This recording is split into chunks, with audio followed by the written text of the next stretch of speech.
Welcome to Corporate Digital Sovereignty, a podcast series where we explore the emerging world of corporate digital currencies and their potential implications for our financial lives. I'm Kaede, your host for this journey into what might be the next major shift in how money works, or more accurately, how money works for tech companies. My curious observations in financial technology and digital economics has given me a front-row seat to the quiet revolution happening at the intersection of big tech and finance, where platform companies are increasingly becoming financial actors. Today, in the first of our 5-episode series, we're investigating what happens when major technology corporations don't just facilitate payments, but actually create their own currencies. Spoiler alert, it's probably not about improving your financial well-being out of the goodness of their corporate hearts. Throughout my career, I've observed how technological convenience often precedes significant power shifts, usually before society has developed frameworks to understand the implications. The pattern is remarkably consistent.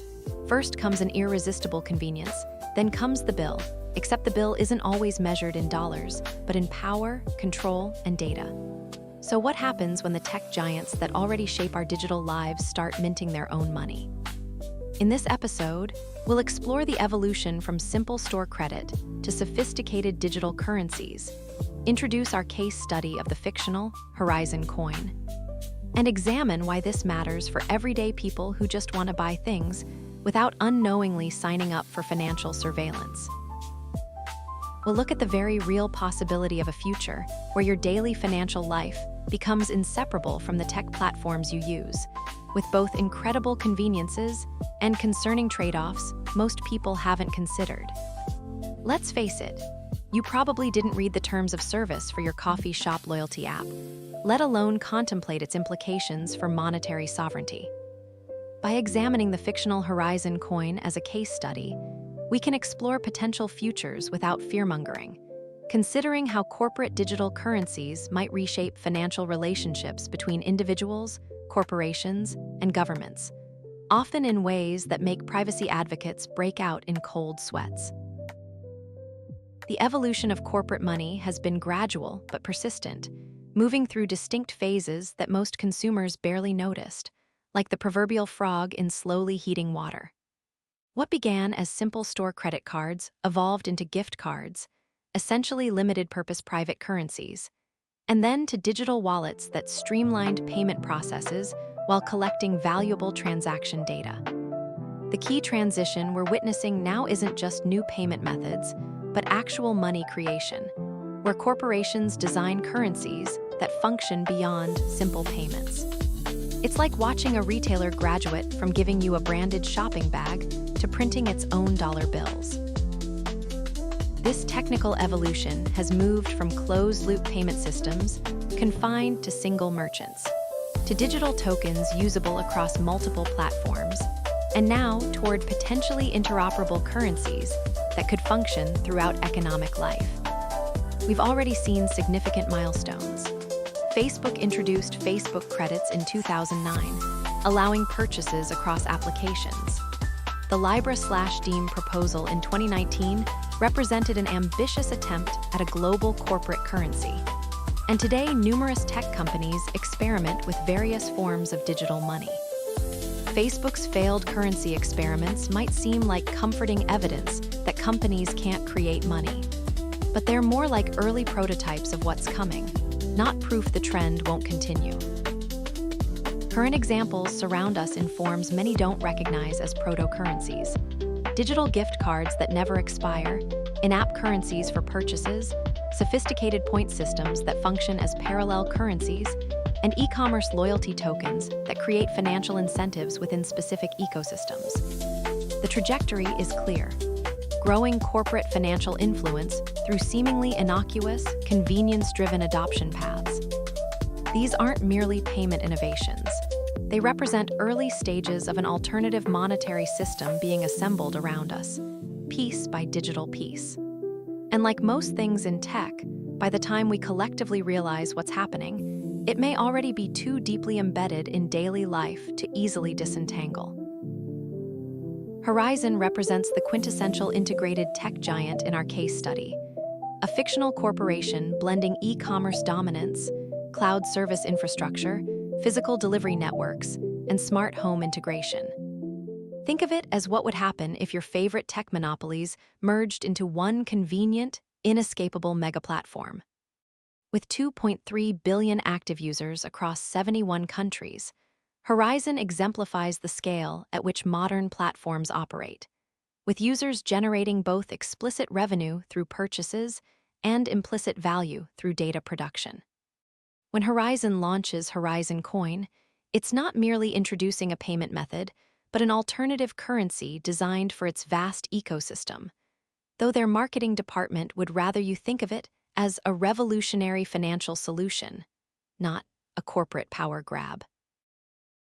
The currency design features digital tokens with algorithmically maintained stable value, transaction validation through Horizon's centralized network, and sophisticated data collection capabilities embedded within seemingly simple payment functions.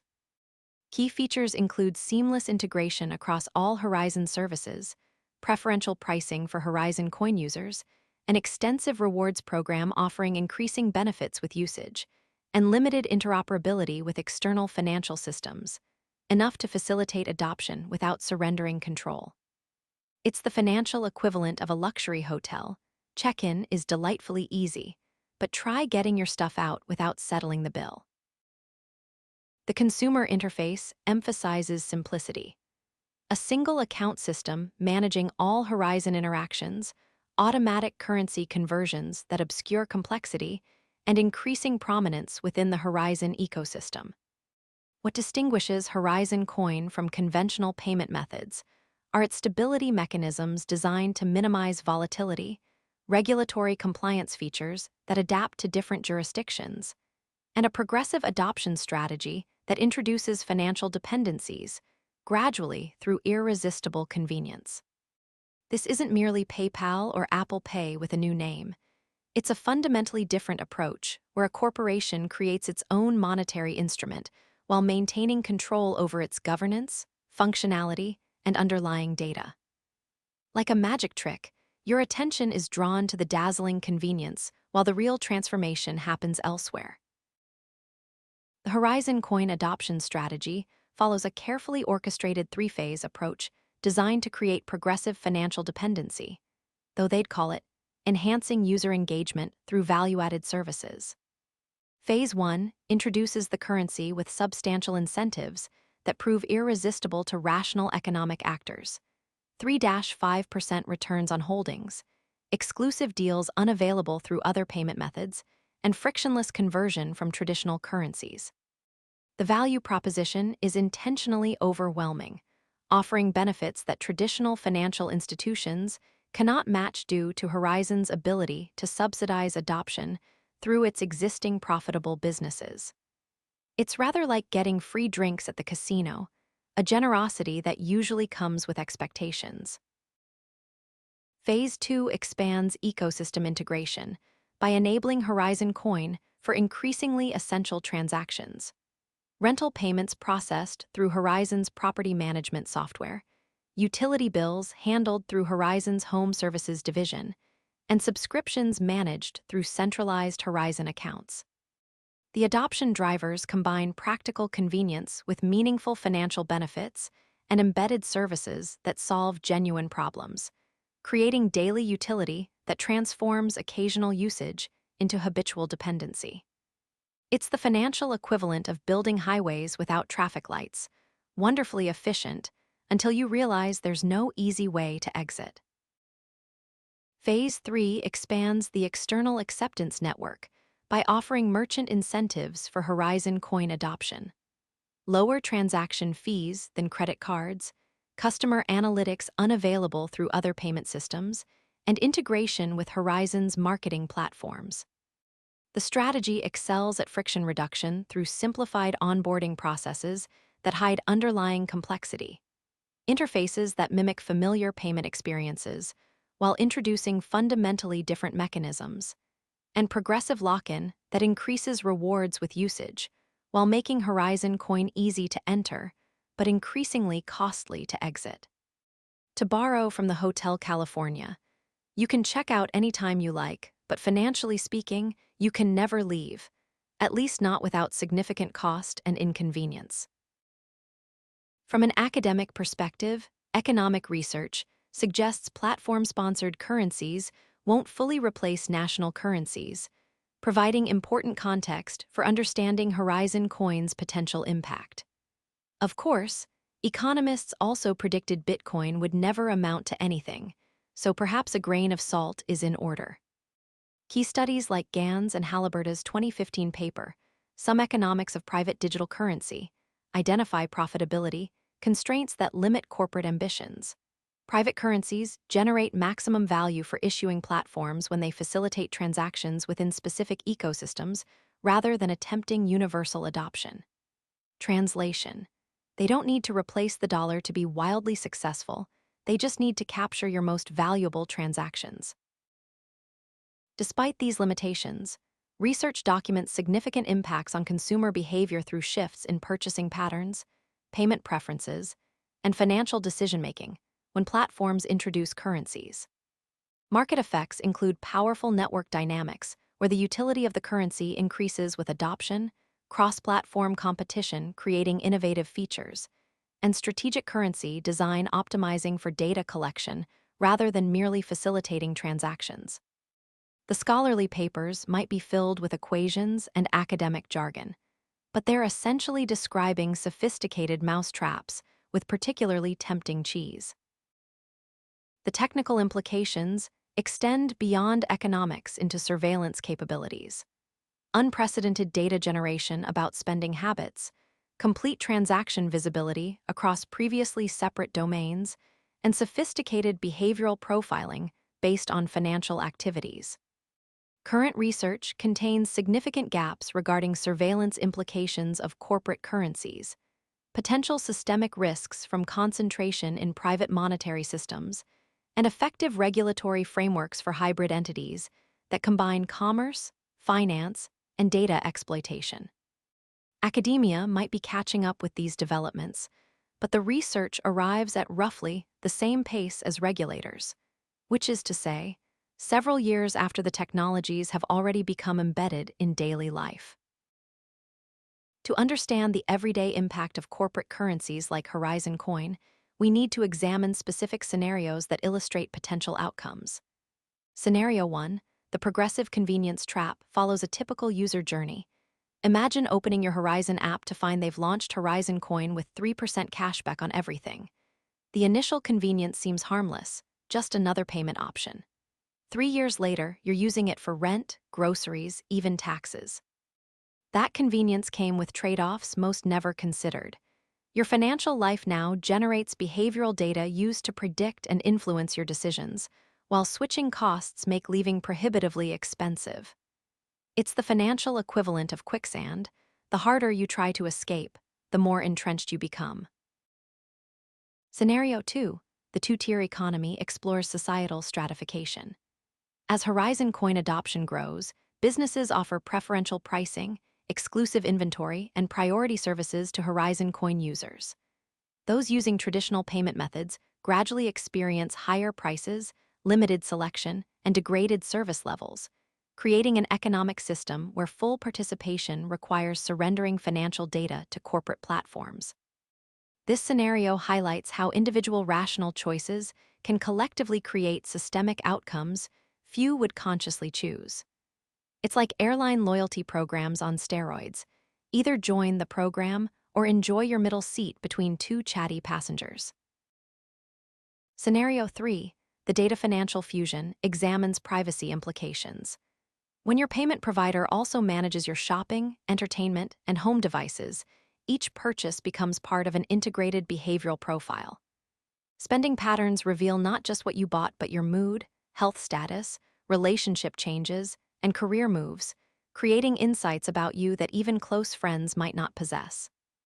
The behavioral changes include shifting payment preferences toward platform currencies, increased brand loyalty through financial lock-in, and privacy trade-offs made incrementally rather than consciously. Your therapist might know your innermost thoughts, but Horizon knows when you bought ice cream at 2 a.m. after a breakup, and which sad songs you streamed while eating it. Consumers should understand 5 key concerns before embracing corporate currencies like Horizon Coin, though good luck finding these in the marketing materials. First, privacy concerns emerge from transaction surveillance, capturing every purchase, behavioral profiling that categorizes users based on spending patterns, and cross-context tracking that eliminates boundaries between previously separate activities. Unlike traditional financial privacy that separates purchasing data from payment information, corporate currencies create comprehensive visibility by design. Remember when targeted ads seemed creepy? That was amateur hour compared to what financial surveillance enables. Second, economic power manifests through price discrimination, where different users see different prices based on profiles, preferential access to products and services for higher value users, and manipulated incentives tailored to individual behavioral patterns. Third, dependency risks include ecosystem lock-in, where financial activities become inseparable from platform usage, significant switching costs that make changing providers prohibitively expensive, and service termination vulnerability, where platform policies can effectively exclude users from essential financial functions based on terms of service violations. It's rather like discovering your landlord also controls your bank account and can evict you from both simultaneously. Fourth, governance questions arise as terms of service effectively function as private law. Algorithmic regulation replaces human judgment in financial decisions, and private rulemaking occurs without democratic input or effective oversight. Fifth, systemic vulnerabilities develop through concentration risks when financial activities consolidate within few platforms, technical failures that could disrupt economic activity at unprecedented scale, and economic contagion where platform instability could affect millions simultaneously. The famous bank runs of history required people to physically line up outside buildings. Future financial panics might require nothing more than app notifications. Corporate currencies like Horizon Coin also offer positive innovation potential that deserves consideration. And no, this isn't just the mandatory, balanced perspective section. Financial inclusion could expand through reduced barriers to banking services, simplified interfaces designed for users rather than institutions, and alternative qualification methods that don't rely exclusively on traditional credit scores. Millions currently excluded from financial systems might gain access through platforms they already use daily. The banking industry hasn't exactly covered itself in glory when it comes to serving everyone equally. Tech platforms might genuinely improve access for the underserved, even if their motives aren't purely altruistic. Significant efficiency gains appear through demonstrably lower transaction costs compared to legacy systems, faster settlement times removing delays typical in traditional banking, and reduced intermediaries streamlining processes that historically required multiple institutions. The user experience benefits from integrated services that combine previously separate financial functions, contextual financial tools that appear when needed rather than requiring dedicated applications, and personalized offerings based on actual usage patterns rather than broad demographic categories. Let's face it, traditional banking apps often feel designed by people who have never actually used a smartphone. Innovation drivers include direct competition with traditional financial services, creating pressure for improvement, cross-industry integration that solves problems holistically rather than in silos, and user-centric design principles often missing from legacy financial institutions. The measurable benefits are substantial. Processing cost reductions of 37–62% compared to traditional payment networks, and settlement time improvements from days to minutes for many transaction types.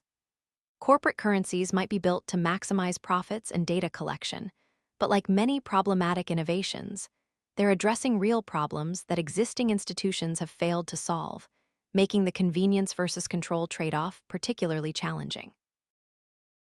The fundamental question underlying corporate currencies involves sovereignty. When does convenience become dependence? And who governs the systems we depend upon?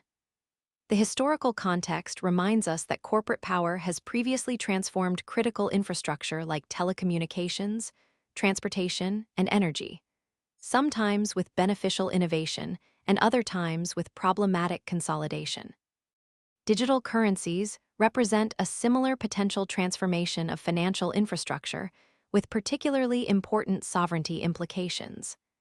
We've seen this movie before, just with different technological backdrops and fewer targeted ads. The sovereignty dimensions extend beyond abstract concerns into concrete impacts. Economic autonomy, when financial activities require corporate platforms, data self-determination when payment choices generate behavioral profiles, and rule-making authority when platforms establish policies affecting millions without democratic input. The control mechanisms manifest through algorithmic governance determining transaction, approval without transparent criteria, access management that can exclude users from essential services, and behavior modification techniques using financial incentives to shape individual choices. Constitutional democracies took centuries to develop checks and balances. Corporate governance systems are developing in quarters and fiscal years. The everyday implications affect personal financial autonomy through increasingly limited alternatives to dominant systems, choice architecture that frames decisions within platform-determined parameters, and invisible constraints that shape behavior while maintaining the illusion of free choice. The foundational tension emerges between undeniable innovation benefits that solve real problems and centralized control risks that concentrate power in unprecedented ways. We live in a world where platforms already shape our shopping, entertainment, and social lives. Adding money to that mix changes the rules in ways most haven't considered. The irony? We'll probably tap "I agree" without reading the terms, just like we always do. As we wrap up our first episode, let's distill what we've learned into practical insights. First, understand that corporate currencies represent more than payment convenience. They're potential financial infrastructure that combines traditional monetary functions with unprecedented surveillance capabilities. What makes them powerful isn't just their function as money, but their integration with platforms that already manage other aspects of daily life. They're not inherently good or bad, but they're definitely not neutral. They come with built-in values and priorities disguised as technical design choices. Second, recognize that adoption pathways are deliberately designed to create progressive dependencies, starting with small, beneficial interactions that gradually expand into essential financial functions. The decision to use corporate currencies isn't a single choice, but an incremental journey with expanding implications. Most importantly, understand that meaningful consumer choice requires actual alternatives. If major platforms adopt similar approaches to digital currency, choosing between nearly identical systems doesn't represent genuine autonomy. Finally, remember that technology itself isn't destiny. How these systems develop depends significantly on social choices, regulatory frameworks, and user awareness. The current trajectory suggests increasing integration between commerce, finance, and surveillance, but alternative paths exist through thoughtful individual decisions, collective action, and policy development. The goal isn't to reject innovation, but to shape it toward outcomes that preserve both convenience and autonomy. In the emerging world of corporate digital sovereignty, the most valuable currency might be critical awareness itself. In our next episode, we'll examine what happens when corporate currencies begin outcompeting national ones in certain contexts, using historical precedents like dollarization in Ecuador to understand potential digital parallels. We'll explore how Horizon Coin might affect economic stability in emerging markets, examine hidden incentives embedded in currency design, and consider how digital economic zones might redefine what jurisdiction means in a networked economy. And we'll do it with considerably fewer fancy charts than economists would prefer. We'll analyze a scenario where Maria, a small business owner in a country with 20% inflation, finds Horizon offering loans in stable Horizon Coin at 5% interest, an apparent salvation. 2 years later, half the local economy runs on Horizon Coin, and the central bank effectively loses monetary control. This isn't merely hypothetical. Similar dynamics have played out with physical currencies and could accelerate dramatically with digital alternatives that move at network speed rather than physical distribution limitations. What happens when algorithmic stability outperforms central bank credibility? That's the question we'll tackle next time. As you observe emerging developments in this space, watch for key transition indicators. Currency adoption rates exceeding expectations, cross-border usage patterns developing organically, and companies expanding financial offerings beyond traditional boundaries. Pay attention to specific metrics like interest rate differentials between corporate and national currencies, stability comparisons during market volatility, and remittance cost reductions that drive adoption in specific corridors. These aren't isolated financial innovations. They're potential early indicators of a fundamental shift in what money means and who controls it. Before we go, I want to thank you for listening to this first episode of Corporate Digital Sovereignty. Your attention is the most valuable currency in today's economy, and I genuinely appreciate you spending some of yours with us. If you found this valuable, please share it with others who might benefit from understanding these emerging dynamics. Until next time, I'm Kaede, reminding you that in the world of corporate currencies, convenience often has a price tag. It just might not be measured in dollars.